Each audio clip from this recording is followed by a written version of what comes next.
Shalom everyone. Salah satu ajaran Hyper Grace adalah bahwa Tuhan Yesus telah mengampuni dosa yang kita lakukan di masa lalu, masa kini, bahkan di masa depan. Bahkan dikatakan bahwa pengampunan Tuhan adalah sebuah jaminan yang kita dapat saat kita mengakui seluruh dosa-dosa sekali untuk selamanya. Menurut ajaran Hyper Grace, pengakuan dosa tidak lagi diperlukan. Apa yang sebenarnya firman Tuhan katakan tentang pengampunan dosa masa depan? Pada edisi Voice of Pentecost kali ini, kita akan menjawab pertanyaan tersebut. Saat kita menerima Tuhan Yesus sebagai Tuhan dan Juru Selamat, maka kita mengalami kelahiran baru dan pembenaran di dalam Kristus.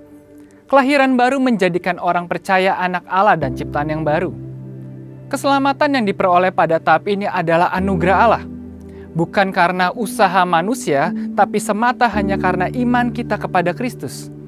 Peristiwa ini adalah suatu peristiwa yang terjadi sekali seumur hidup. Dan seketika itu juga menghasilkan pendamaian. Sehingga Allah tidak lagi memperhitungkan dosa-dosa kita sejak kita lahir hingga saat kita mengalami pembenaran. Dan kita memasuki babak baru dalam perjalanan rohani kita sebagai orang percaya yang kita kenal dengan istilah pengudusan atau sanctification. Pengudusan adalah suatu proses bagi orang percaya untuk menjadi serupa dengan Kristus, yaitu dengan menghasilkan buah roh. Dan seluruhnya adalah bagian keselamatan. Jadi, keselamatan adalah proses yang terjadi terus-menerus sejak kita mengenal Yesus, menerima Yesus, dan melekat kepadanya dengan menjadi murid yang setia sampai kita menjadi sama seperti Yesus. Puncak dari proses pengudusan adalah pemuliaan atau glorification, di mana ini adalah akhir dari perjalanan hidup orang percaya di dunia. Dan Tuhan akan memberikan tubuh yang baru, yang dibebaskan dari kehadiran dosa dan kepada setiap orang percaya yang setia sampai garis akhir. Mungkin sebagian dari kita pernah mendengar pernyataan, lahir baru itu sekali, tetapi pertobatan itu harus setiap hari.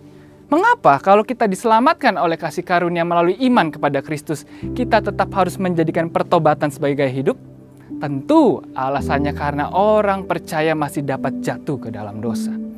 Kita dapat melihat kisah-kisah di Alkitab bagaimana orang percaya pun masih bisa jatuh ke dalam dosa. Dan ia tetap perlu mengakui dosanya sehingga pengampunan dari Tuhan turun. Di dalam 1 Korintus 11 ayat 28-31, Rasul Paulus meminta jemaat Korintus untuk memeriksa atau menguji diri sebelum menerima perjamuan kudus. Karena ada konsekuensi dari dosa. Dalam hal ini disebutkan menjadi lemah, sakit, bahkan meninggal.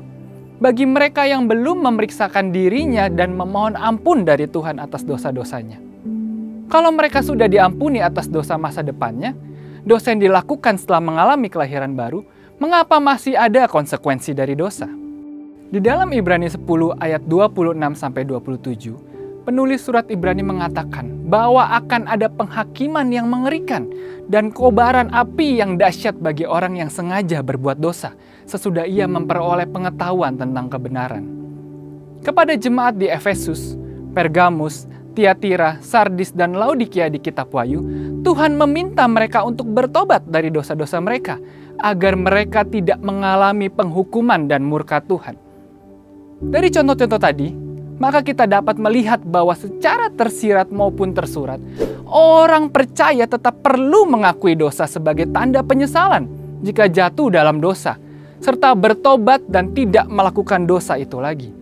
Selain itu, tidak ada satu ayat pun di dalam Alkitab yang mengatakan bahwa dosa masa depan atau dosa yang belum dilakukan sudah diampuni oleh Tuhan. Sehingga orang percaya tidak perlu lagi bertobat dan mengakui dosanya sepanjang kehidupan rohani mereka. Pengampunan dan kasih karunia selalu tersedia bagi anak-anaknya yang sungguh-sungguh mau bertobat. Pengakuan dosa kita kepada Tuhan bukanlah usaha untuk mempermurah kasih karunia Tuhan. Akuilah dosa di hadapan Tuhan, bertobatlah sungguh-sungguh, dan kelegaan dari Tuhan akan turun kepada kita. Untuk penjelasan lebih lengkapnya dari tim teologi kami, silakan buka link yang ada di atas atau scan QR code yang tersedia.